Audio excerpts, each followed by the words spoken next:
నమస్కారం, నేను శాస్త్ర. Welcome back to our channel. ఏపీలో ప్రభుత్వ అధికారి అయినటువంటి అడ్వకేట్ పొన్నవోలు సుధాకర్ రెడ్డి కంటతడి పెట్టుకున్నారంట. ఎందుకు కంటతడి పెట్టుకున్నారు, ఏంటి అనే అంశం మీద ఇవాళ మనతో పాటు ఉన్నారు తెలుగుదేశం పార్టీ రాష్ట్ర అధికార ప్రతినిధి గుట్టిపాటి వంశకృష్ణ గారు. ఆయన అడిగి తెలుసుకుందాం. నమస్తే అండి. నమస్తే.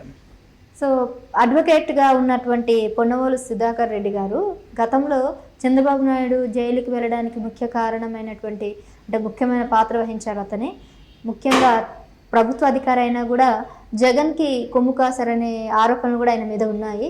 మరి అట్లాంటి ఈ సుధాకర్ రెడ్డి గారు ఎందుకు ఈ మధ్యన ఏడ్చారు, ఎందుకు కంటతడి పెట్టుకున్నారు? అది నా ఫారెన్ వెళ్ళి అక్కడ ఉండే వైసీపీ నాయకులందరితో కలిసి మీటింగ్లో మాట్లాడుతూ భావోద్వేగానికి గురయ్యారు. అది నిజంగా భావోద్వేగం కాదు, భయం. చంద్రబాబు నాయుడు గారిని 52 రోజుల పాటు ఎటువంటి కేసు లేకుండా దారుణంగా ఆయన్ని ఖచ్చితంగా అరెస్ట్ చేయాలనే ఒకే ఉద్దేశంతో అక్రమ కేసులు పెట్టి నిర్బంధించి ఆయన్ని జైల్లో పెట్టించడంలో ముఖ్య పాత్ర వహించిన వ్యక్తి ఎవరైనా ఉన్నారంటే వాళ్ళలో జగన్మోహన్ రెడ్డికి తొత్తుగా వ్యవహరించిన పొన్నవోలు సుధాకర్ రెడ్డి. ఖచ్చితంగా ఈరోజు ఎందుకంటే జగన్మోహన్ రెడ్డి ఓడిపోతున్నాడు, ఈ టైంలో ఖచ్చితంగా వైసీపీ అనేది పార్టీ ఉండబోదు.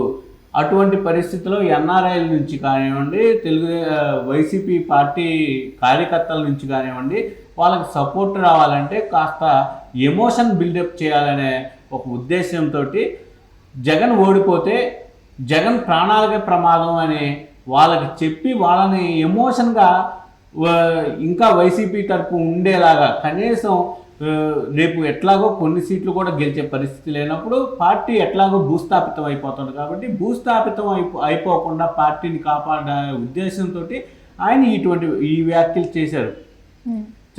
అయితే సరే, అది పార్టీ పరంగా ఆయన చేస్తున్నారు, ఓకే. కానీ ఒక లాయర్ అయి ఉండి కొన్ని మాటలు ఫ్యాక్షనిస్టులు అంటే ప్రజలకు మంచి చేసేవాళ్ళు అన్నట్లుగా ఆయన చేసిన వ్యాఖ్యలు అయితే మాత్రం ఖచ్చితంగా ఖండించదగినవి. ఎందుకంటే గతంలో మనం ఫ్యాక్షనిజం వల్ల ఊర్లు ఎటువంటి ఇబ్బందులు పడ్డాము. గతంలో మనం ఈ ఫ్యాక్షనిస్టులు కారణంగానే ఎంతోమంది తల్లులు వాళ్ళ తాలిబుట్లను కోల్పోయిన పరిస్థితి. అటువంటి పరిస్థితిలో ఫ్యాక్షనిస్టులని మళ్ళీ రేకెత్తించేలాగా ఖచ్చితంగా వచ్చే ప్రభుత్వం మీద మనం ఫ్యాక్షనిజం మళ్ళీ రేకెత్తించి వాళ్ళని ఇబ్బంది పెట్టాలి అనే ఒక కుట్రకూర్తి కోణం మాత్రం మనకు ఖచ్చితంగా ఆయన మాట్లాడిన మాటలో కనిపిస్తూ ఉంది. అక్కడుండే పక్కన వాళ్ళు కూడా మాకు ఫ్రీ హ్యాండ్ ఇవ్వండి, అందరినీ చంపుకుంటూ పోతాం అంటే ఇప్పుడు వీళ్ళ స్వభావం ఎలా ఉంది అనేది ఖచ్చితంగా మనం బేరీ చేసుకోవాలి. ఖచ్చితంగా వీళ్ళు ఏం చేస్తున్నారు, ఏదో ఒక కుట్రకైతే ఖచ్చితంగా తెరలేపుతున్నట్లు మాత్రం మనకి అర్థమవుతా ఉంది. ఖచ్చితంగా వీళ్ళని ఎదుర్కోవాల్సిన అవసరం ఉంది. మా ప్రభుత్వంలో ఖచ్చితంగా వీళ్ళకి సరైన గుణపాఠం చెప్పే పరిస్థితి కూడా ఉంది. ప్రభుత్వ అధికారిగా పనిచేస్తున్న ఈ అడ్వకేట్ జనరల్గా ప్రభుత్వానికి సంబంధించి వాదించాల్సి వస్తుంది. కానీ జగన్మోహన్ రెడ్డికి వత్తాసు పలుకుతూ వాళ్ళకి ఎక్కువగా సపోర్ట్ ఇస్తూ చేయడాన్ని ఏ విధంగా మనం చూడాలి? ఖచ్చితంగా మనం దీన్ని వ్యతిరేకించాల్సిన అవసరం ఉంది. ఖచ్చితంగా ఆయన గతంలో కూడా మనం చూసాం. చంద్రబాబు నాయుడు గారు జైల్లో ఉన్నప్పుడు కూడా ప్రెస్ మీట్లు పెట్టి అనవసరమైన ప్రేలాపనలు సిఐడి చీఫ్ సంజయ్ గారితో కలిసి ఆ రోజు ఈయన పెట్టిన ప్రెస్ మీట్లు మనం చూసాం.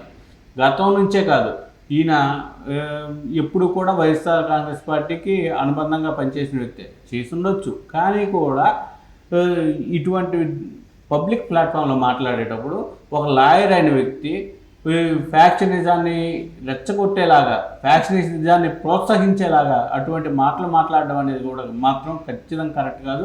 దీనిపైన న్యాయపరంగా అవసరమైన కేసులు పెట్టేదానికి ఖచ్చితంగా తెలుగుదేశం పార్టీ కూడా ముందుకుంటుంది. ఈ రాష్ట్రంలో వచ్చే తెలుగుదేశం ప్రభుత్వం హయాంలో ఇటువంటి అరాచక శక్తులు ఏ ఉన్నా కానీ వీటన్నిటిని ఒక్కొక్కటి తొక్కుకుంటూ పోవడానికి ఖచ్చితంగా తెలుగుదేశం ప్రభుత్వం పటిష్టమైన ఏర్పాట్లు చేయబోతోంది. ఇప్పటి నుంచే మా నాయకుడు చంద్రబాబు నాయుడు గారు దీనిపైన ప్రత్యేక దృష్టి పెడతారు. ఖచ్చితంగా వీళ్ళందరికీ గుణపాఠం చెప్పే రోజైతే త్వరలోనే ఉండబోతుంది. 4వ తేదీ తర్వాత వైఎస్ఆర్ కాంగ్రెస్ పార్టీలో ఇట్లా మాట్లాడి ఎవరు కూడా బయటకు వచ్చే పరిస్థితి అయితే ఉండదనేది ప్రతి ఒక్కరి అభిప్రాయం. ఎగ్జాక్ట్లీ. సో ఇట్లా అడ్వకేట్ కానీ పోలీసులు కానీ ఆ జవహర్ రెడ్డి కానీ మనం చూసాము, కేతిరెడ్డి, ఆయన జనార్దన్ రెడ్డి, వీళ్ళందరూ కూడా కొమ్ము కాసారని అని చెప్పడానికి ఉదాహరణగా మనం ఎన్నో సంఘటనలు చూసాము. మరి వీటందరికి పులి స్టాప్ ప్రభుత్వం మారితే జరుగుతుందా? ఎందుకంటే వీళ్ళు మళ్ళీ అధికారంలో కొనసాగిస్తారు కదా. కొనసాగే పరిస్థితి ఉండదు. అంటే బాబు గారు ఎప్పుడు కూడా చట్ట ప్రకారం నడుచుకుంటారు, కానీ చట్టాన్ని ఉల్లంఘించే వాళ్ళకి మాత్రం ఖచ్చితంగా బుద్ధి చెప్పడానికి మాత్రం మా తెలుగుదేశం ఎప్పుడైనా ముందుంటుంది. ఓకే, ఎటువంటి చర్యలు తీసుకునే అవకాశం ఉంది? ఇప్పుడు పోలీసులు క్రోకోడైల్ ఫెస్టివల్ ముందే చెప్తే ఏముంటది మజా. ఖచ్చితంగా 4వ తేదీ తర్వాత ఒక్కొక్కడికి ఖచ్చితంగా ఉంటుంది అంటారు. అప్పడమే అంటారా? అప్పడమే.